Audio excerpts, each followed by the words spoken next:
Hello there, welcome to our Momentous event 2017. We have a very special guest here this evening. It's Jimmy Wales. He is the founder of Wikipedia.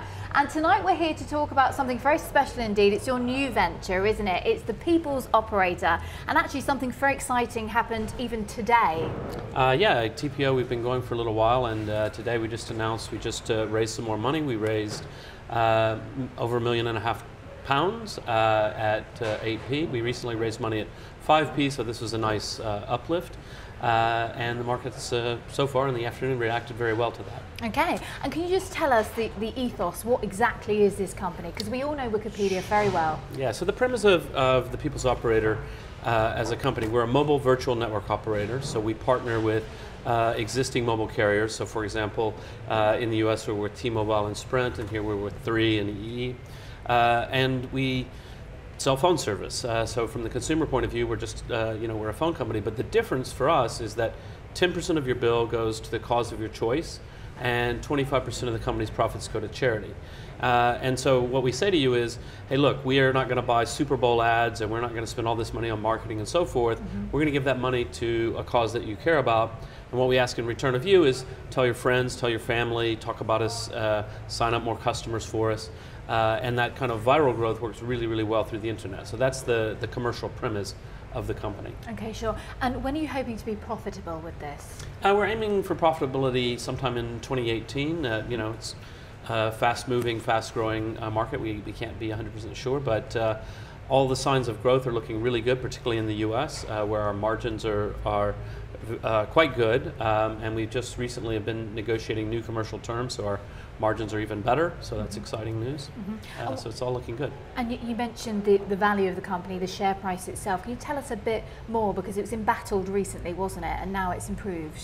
Yeah, no, it's improved quite a bit. I mean, we dipped as low as 2.5p a while back, very, very briefly, but now up to 8p, and in this investment round, the investors have also agreed, they have a warrant to buy more shares at 15p, which I hope they'll be doing very soon as we continue to rally on the back of the good news that will be announced. And what's the end game with this company? Is it going to be a globally recognized one like your Wikipedia? So one of the things that we know about viral growth through the internet is it doesn't respect borders. People can learn about the company from their friends, from press, from so forth, globally. We have a social platform with people, I haven't looked at the numbers lately, but over 100 countries represented. And so we do have, in the long run, global ambitions to be in many, many, many different countries. Now, obviously, although the viral marketing is global, doing deals with mobile carriers is on a country-by-country basis. So it'll take us some time to roll that out. We're really focused right now on the US market because it's very lucrative, but we do have global ambitions for the long run. Okay, you say lucrative. Is this the kind of company to get involved with if you do want to make money, or is it more about fundraising?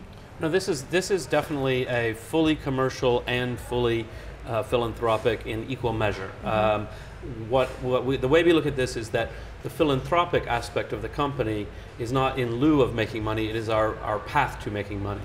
As I say, it's for us, it's our marketing budget. Instead of spending money on bus ads and newspaper ads and radio, TV and all that, we spend it on causes, but that's a very effective form of marketing. It's actually a cheaper form of marketing than all those other things, and these days in the market what you see is companies that can show consumers that they've got a deeper meaning and a purpose. You get very, very loyal customers who talk about your product, and it can be an incredibly successful strategy. And so this is what this is what we're all about. And why have you decided to take this turn? Because you're from a different area. Why this company? Why have you created this? Well, I've always been interested in the concepts of what communities can do. So communities came together and built Wikipedia, a fantastic community of people who are just donating their time and their energy to create this free encyclopedia for everyone. My for-profit company Wikia, people are creating hundreds of thousands of wiki communities about TV shows and gaming and so on. And again, it's just people coming together, building something that they care about, that they believe in. So what we want to do is give you the tools to say, oh, here's the charity that I really care about. I want to raise money for it. I want to support it. Here's a way I can support it. It doesn't actually cost me any money, pay the same as I would pay for anybody else, but instead of paying for advertising, I'm paying for the cause. So again, it's about bringing people together in communities to say, what can we accomplish? How can we make the world a better place? And at the same time, get some interesting side effects. And what would you say to someone who is a bit hesitant about investing in this kind of company because it's different to your average one, probably in a portfolio? I mean, if you go and invest in an average company, you're going to make average returns. So the market has really shifted. There's a lot of really interesting changes going on in marketing. Word of mouth is far more powerful than it ever was before. You know, if you think back, 50 years ago, 40 years ago, if you really loved something, you probably told 5 people. Now, if you really love something, you share it on Facebook, where the average person has over 300 friends. So consumers are able to find out about brands that people care about, something that's meaningful to people. We actually think, in the wake of everything that's been going on in politics, in the US in particular, that we're seeing consumers are very, very concerned about the future of the world. They're concerned about women.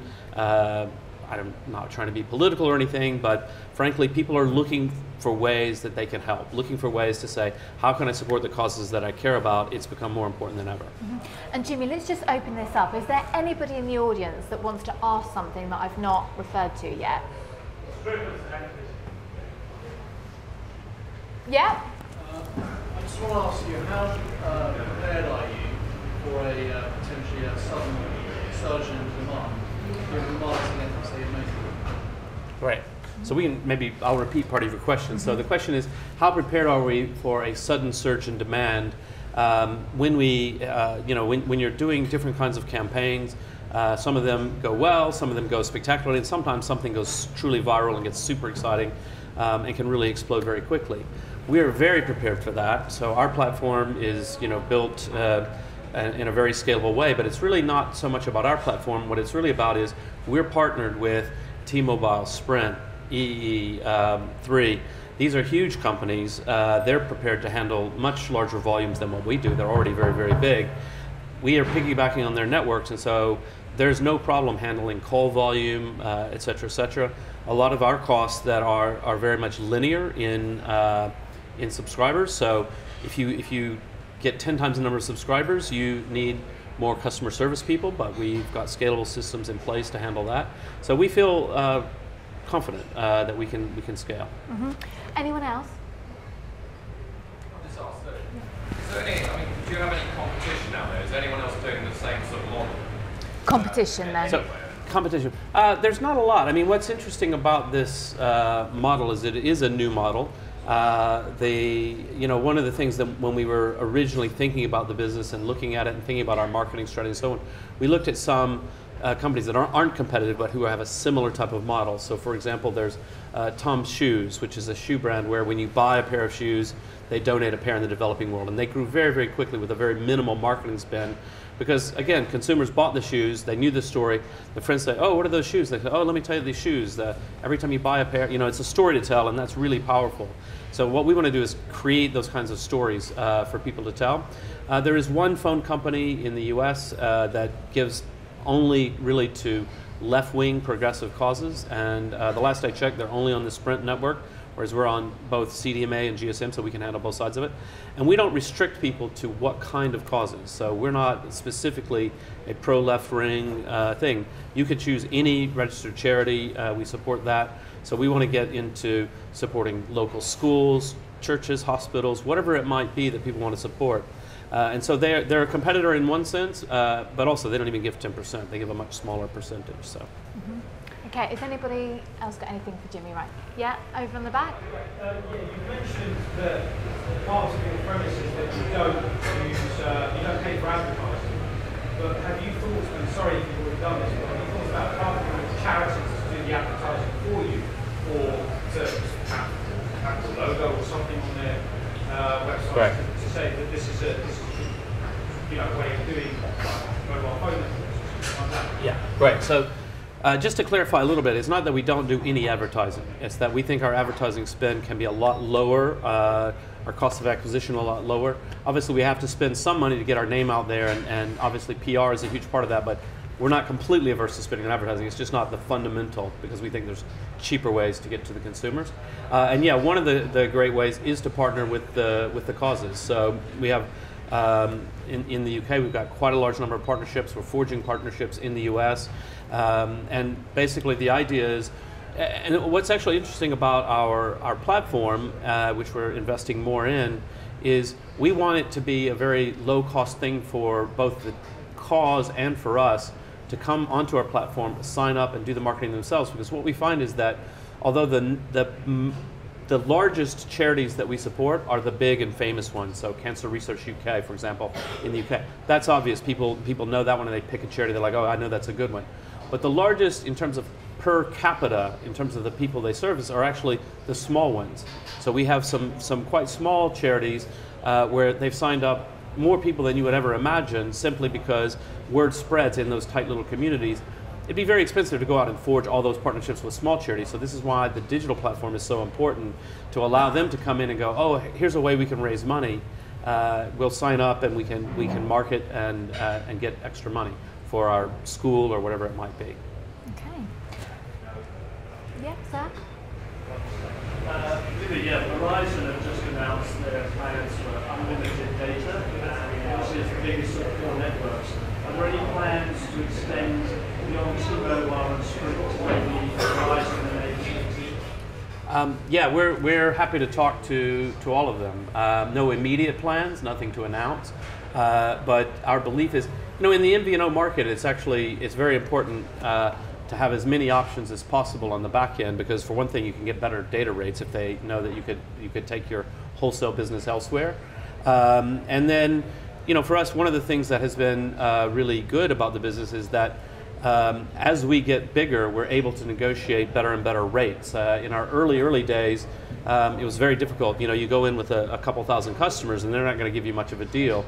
The more data you're buying, the bigger the discount you get. And so, yeah, we're excited about the growth of data services generally, the ability to offer plans that are similar or identical to what all the majors are doing, but but with 10% going to charities instead. Okay. Anybody else for Jimmy? We've pretty much covered most bases, haven't we? Yeah. Yeah. You mentioned that one of the key parts of the model was lower customer acquisition costs. Yeah. Compared to the other operators. I don't know if it's confident, but how much lower? Lower customer acquisition costs. I think actually we've published numbers. I shouldn't say numbers off the top of my head at an investor event, because I've been told I'm not supposed to do that. But our published numbers are out there. I can tell you, quite easily, our cost of acquisition is significantly below the industry average, both in the UK and in the US. Our retention rates are very, very good. And at the end of the day, a business like this is really, it's down to the numbers. How many customers can you bring in? How long do you keep them? What's your margin? It's a very simple mathematical formula, and we feel that we hit very, very good on all three. Okay, we'll leave it there, Jimmy Great. Miles. Is that Very all right? good. Okay, Yes. thank you very Great. much Thank you. indeed. That is the founder of Wikipedia right here, talking about his new venture. Thank you very much indeed. Great. Thank you.